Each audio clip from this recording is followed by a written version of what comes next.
Je vais devoir supprimer ces contrats de 6 mois, j'en ai 2. Je ne vais pas reprendre ces 2 contrats-là parce que je ne peux plus. Je suis intoxiquée de charges. Et vous êtes dans tous quel... ces RSA, vous êtes restauration. En restauration. Attendez, la TVA bientôt qui va s'annoncer.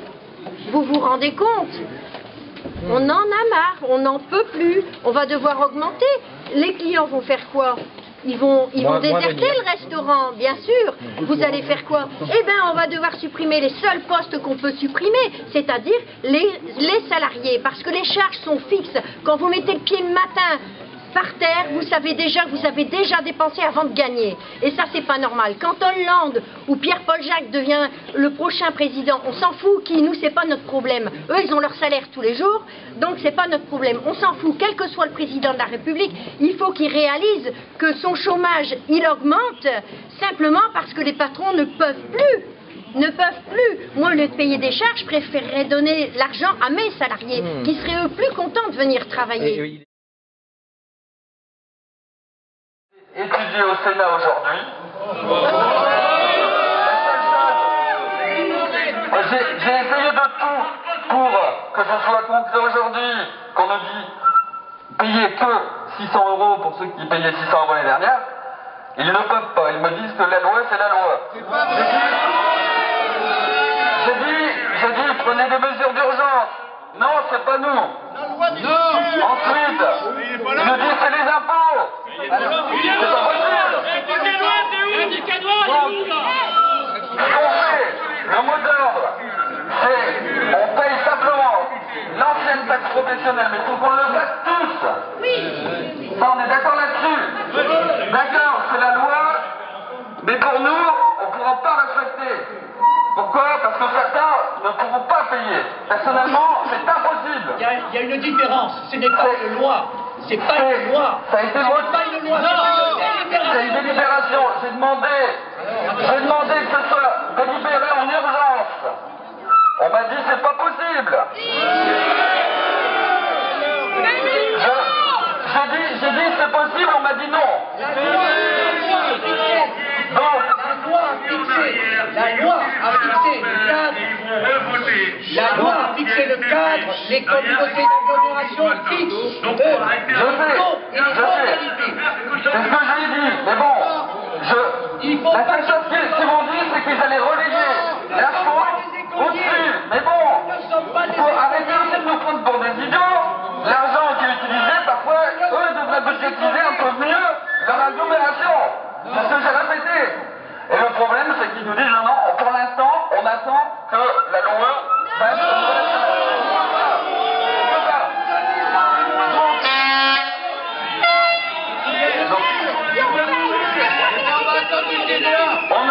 Le mot d'ordre, en tout cas, moi je le ferai, je montrerai, je ne paierai que la même taxe que l'année dernière.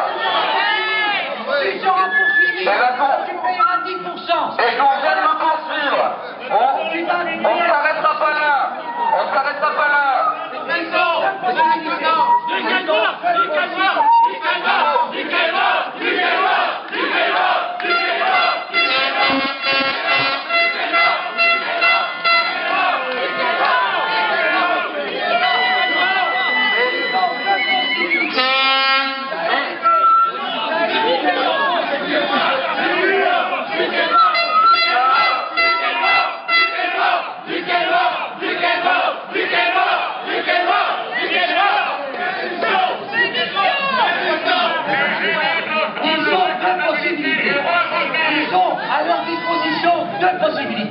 Ils ont la possibilité de suspendre les modalités qu'ils ont faites par une réunion extraordinaire de la communauté d'agglomération et suspendre les effets de ces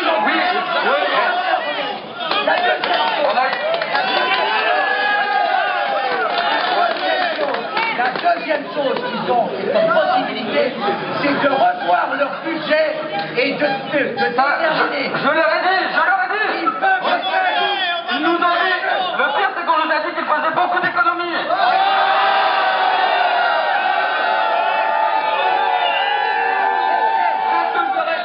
C'est ce que j'aurais répondu. J'ai dit, en temps de crise, il y a certains projets. En temps de crise, il y a certains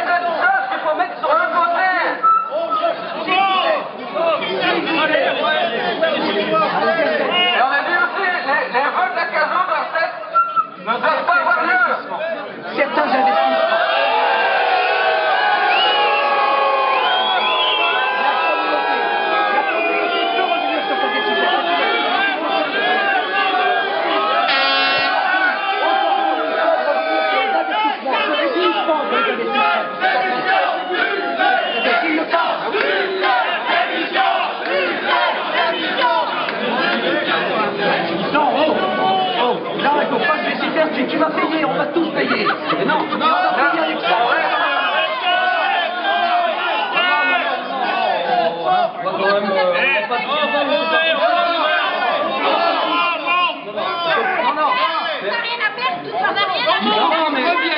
Attendez, On est chez nous. On est quand même chez nous ici. On n'est pas des écoliers. Voilà. S'ils ont eu l'habitude de faire l'école à tous, nous sommes des chefs d'entreprise. Nous, demain, quand on ne peut pas faire un investissement, on ne le fait pas. On a dit on nous a dit on ne peut pas prendre de délibération comme ça. La maison doit être tombée immédiatement. Il n'y a pas de rivalité. Ils nous ont dit à tout le monde.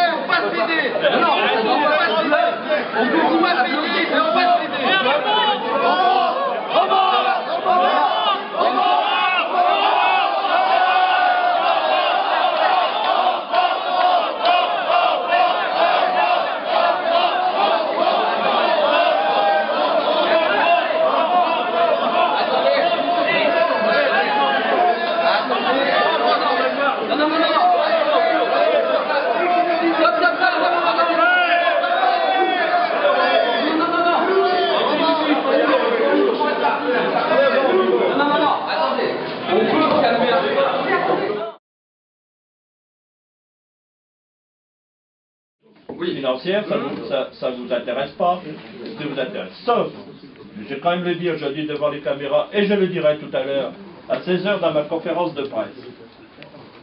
Lorsqu'en 2009, le gouvernement a annoncé la réforme de la taxe professionnelle. La suppression de la taxe professionnelle. Attendez, je termine. Et vous a pas, laissez-moi terminer, je vous explique en 2 mots. Et vous a pas dit, il n'a pas eu le courage politique de vous dire qu'il y avait...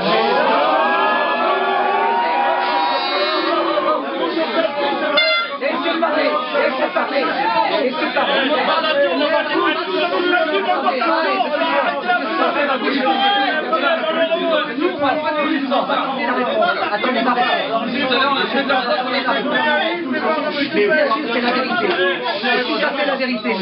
Vous avez une vérité trop brouhaha comme il y a en ce moment, contentez-vous des faits. Pas d'allégations sur les gouvernements. Monsieur le Président. Le changement c'est maintenant. On se connaît. Eh bien, Monsieur le Président, aujourd'hui, je vais vous dire, vous avez tout à fait raison de dire qu'effectivement, en 2009, on a supprimé la taxe professionnelle. Tout à fait raison, et personne n'a eu aujourd'hui le courage politique de dire quelles seraient les incidences de cette suppression. Vous voyez, on se connaît bien.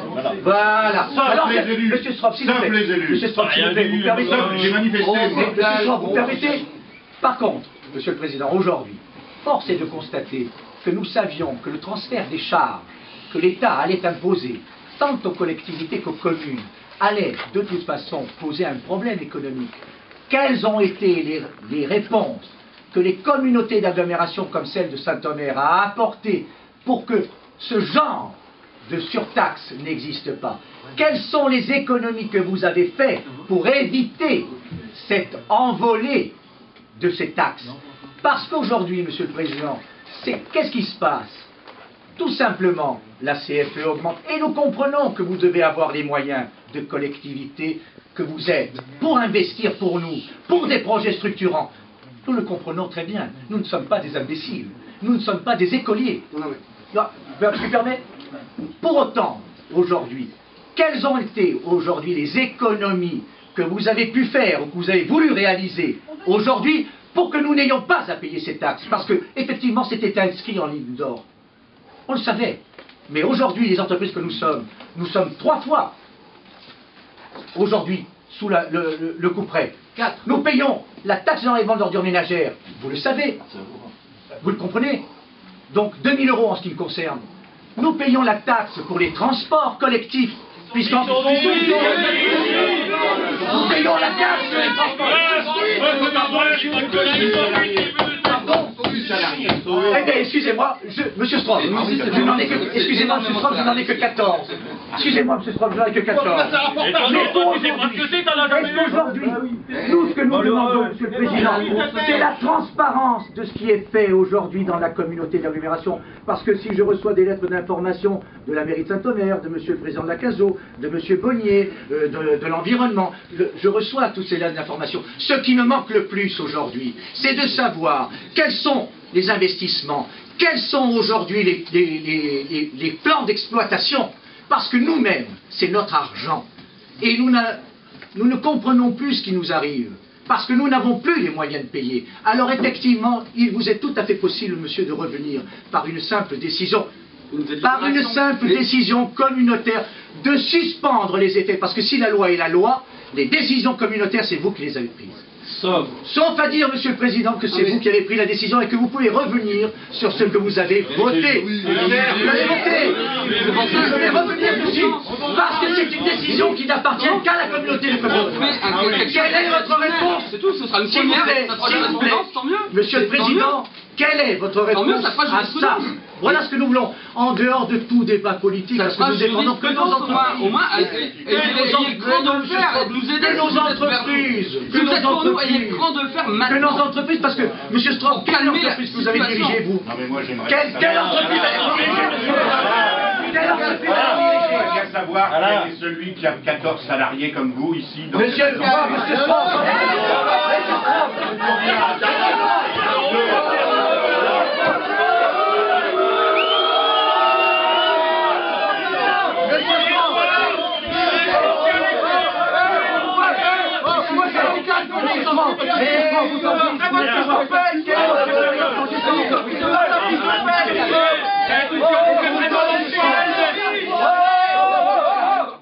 ce que nous avons peur, ce dont nous avons peur aujourd'hui, c'est que l'on ne soit pas compris par nos propres élus, parce que nos propres élus ne comprennent pas nos situations, parce qu'ils n'ont pas notre expérience d'entrepreneur. Mais monsieur Niquenois, aujourd'hui je viens de réduire de 27% mes consommations énergétiques. Pour autant, ma facture EDF n'a pas diminué. Vous savez pourquoi? Parce que je l'ai fait pour maintenir mes charges. Quelles ont été, vous, Monsieur le Président, en qualité de président de la communauté, les économies que vous avez fait pour maintenir les charges? Quelles sont-elles? On parle aujourd'hui, Monsieur le Président, d'un investissement de 420 véhicules électriques. Pouvez-vous nous confirmer? Allô? Pouvez-vous nous confirmer? De combien? On nous a dit que vous alliez investir 420 voitures électriques. C'est une aberration. Bah, j'en ai pas, non mais voilà, d'accord, mais voilà, mais ça, voilà, ça, nous avons besoin de tout ça. Nous avons besoin de toutes ces confirmations. On peut revenir au débat et nous, que comptez-vous faire, Monsieur le Président? Aujourd'hui, il y a un grand projet. Sur la CFE. Mais c'est ça, tu ne comprends pas. Tu ne comprends pas ça. On veut quelque chose Ils ont besoin d'un budget. Ils ont besoin d'un budget pour leur défense. C'est pour ça que s'il vous plaît. Voilà. Là, on veut de l'urgence. Vous mélangez tout. Non.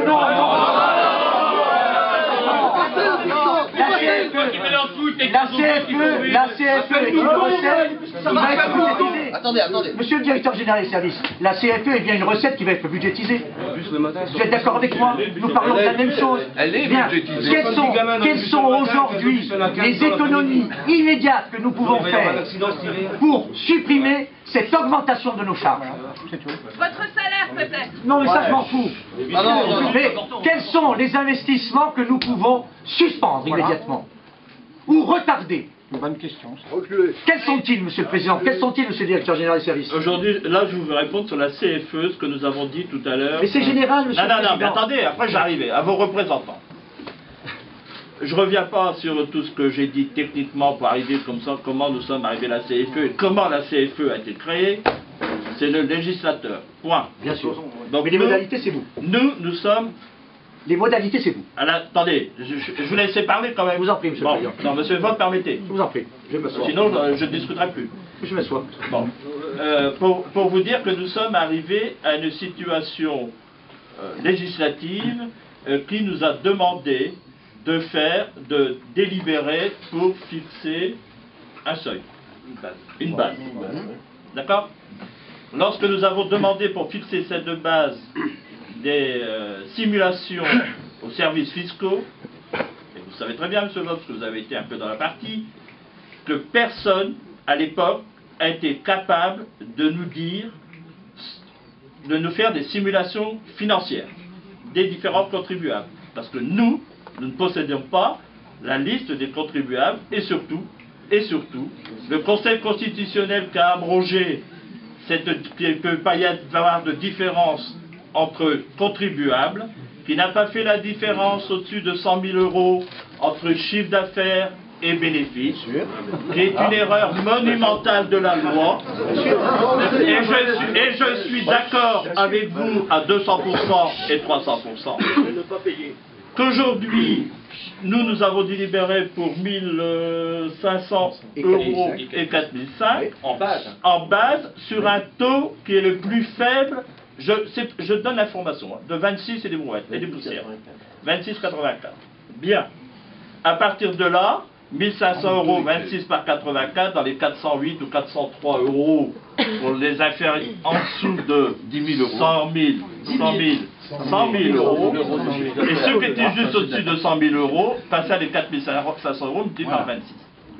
Mais, c'est là que je reviens toujours, c'est que le législateur n'a pas fait cette différence. Aujourd'hui, on se rend compte de ces conséquences de ces décisions de base qui mettent dans des situations difficiles des entreprises.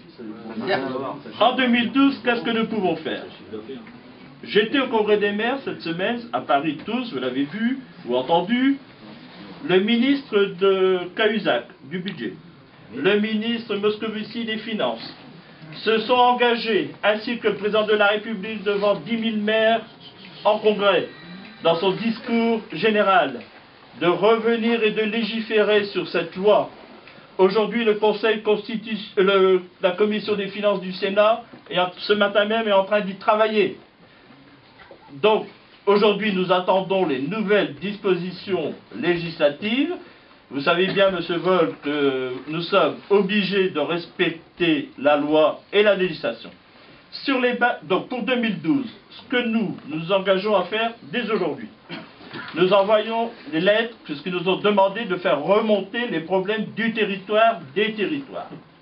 Nous engageons à saisir les ministres concernés, le Premier ministre, le directeur départemental chargé du recouvrement, afin de demander un étalement de votre contribution.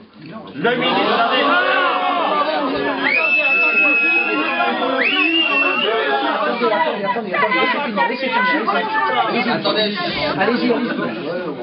C'est ce que nous pouvons faire en respectant la loi. Le ministre que je viens de voir, le ministre qui vient de s'engager, peut-être, j'ai bien dit peut-être, proposerait ce qui a été payé, un étalement sur les années futures. C'est-à-dire, je veux dire, ce qui a été payé en 2012, selon les bases que nous allons redéfinir, ce serait, je ne sais pas, une avance ou... Une avance, ça serait... Attendez, s'il vous plaît. Avec voilà, ça, c'est pas une délibération. Voilà les pistes qui sont aujourd'hui. Nous sommes prêts à rediscuter, comme je l'ai dit à M. Joyer, avec vous, lorsque la loi sera vraiment votée dans les mêmes termes par les deux assemblées, qu'elle sera promulguée, afin ensemble de revoir, on ne peut pas voir situation par situation, parce qu'il y a des choses que nous n'avons pas le droit de connaître. La loi s'applique à tous. Non, mais la situation financière de chaque entreprise. Parce que nous, on va... Mais n'est-il pas... Monsieur le Président... Non, laissez-moi terminer. Oui. On vote les bases, et après, on vote une base, et après, il y a aussi des... Comment dirais-je, d'autres choses qui sont prises en compte pour fixer la base de chaque entreprise. Nous, c'est la base minimale qu'on s'est fixée par le Conseil communautaire. Cette base-là, on est prêt à en rediscuter, à la revoir pour 2013. Mais pour l'année prochaine. Et qu'est-ce qu'on fait cette année? On est pris à la gorge, nous. Monsieur le Président, dans les pistes que vous pouvez faire remonter, n'est-il pas possible de prévoir le moratoire? C'est ce qu'on va demander. Non, pas seulement. Le moratoire du surplus de la taxe ça serait plus intéressant pour nous, parce que dès lors que nous avons la couverture de nos élus communautaires, et que nous avons l'élu du gouvernement, parce que il me semble qu'aujourd'hui, vous avez l'oreille du Tout-Puissant, aujourd'hui. Force est de constater. Bien, donc, pourquoi aujourd'hui, dans ces pistes-là, ne demandons-nous pas le moratoire de toutes les taxes, au-delà de ce que nous avons payé l'année dernière, que l'administration fiscale en soit informée afin qu'elle ne nous taxe pas, ni sur l'échelonnement qui va nous coûter 5%, ni sur le non-paiement, ni sur le... Je pense que c'est étalement demandé par le ministère, il n'y aura pas de 5%. Oui, mais pas d'État. Mais bon, le moratoire. Pourquoi ne pas dire, nous payons sur la base de l'année dernière, d'une manière, et effectivement, ça nous permet, nous, de savoir que nous n'avons pas d'augmentation, que nos élus ont travaillé et nous ont bien compris. Ah ben ça, vous avez compris. Bien sûr. Mais au-delà de ça, quelle est la garantie que le ministère de l'économie... Monsieur le Président, engagez-vous. On va écrire, vous avez une copie. Voilà, donc quel est l'engagement que l'on peut obtenir ou que vous pouvez obtenir vis-à-vis de monsieur le député de la circonscription? Monsieur le député de la circonscription, peut-il intervenir très rapidement auprès du ministre des Finances? Ça a déjà été fait. Quand? Il l'a fait aujourd'hui.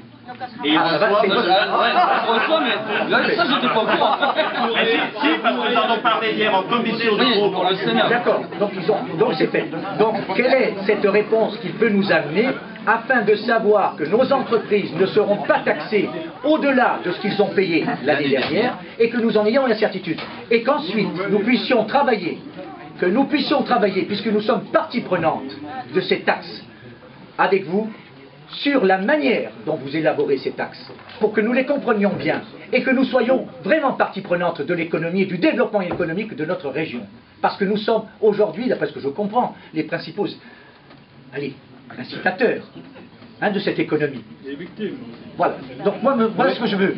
Aussi, tout à l'heure, je me suis fait le porte-parole de certains qui se posent la question de savoir, à l'heure où effectivement nous recherchons des économies de tous les moyens, par tous les moyens. Et je pense que c'est l'un de vos objectifs, Monsieur le Président. Je pense que vous n'êtes pas là pour dilapider les fonds publics. Quelle est aujourd'hui la volonté qu'ont toutes les communes de l'Audomarois aujourd'hui de se regrouper en une seule et même commune afin de diminuer les charges? Voilà, Monsieur le Président, ça c'est un autre débat. Mais vous avez toutes les cartes. Parce que vous avez toutes les cartes. Une mairie de Saint-Omer, dont nous connaissons la couleur, une mairie de Longnex dont nous connaissons la couleur, une mairie de Saint-Omer dont nous connaissons la couleur. Pas de politique. Non, mais non, c'est des économies. C'est des économies pour demain, monsieur Boyer. C'est un autre débat, mais c'est des économies pour l'avenir. Maintenant, qu'est-ce qu'on peut avoir tout de suite là, de votre part? De votre part, ce que je viens de vous dire, le moratoire.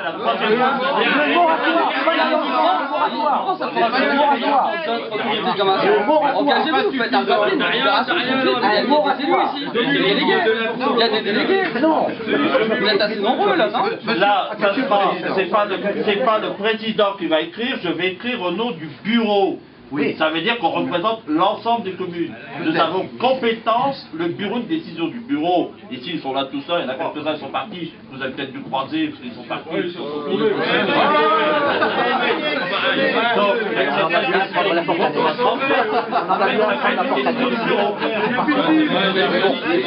Donc,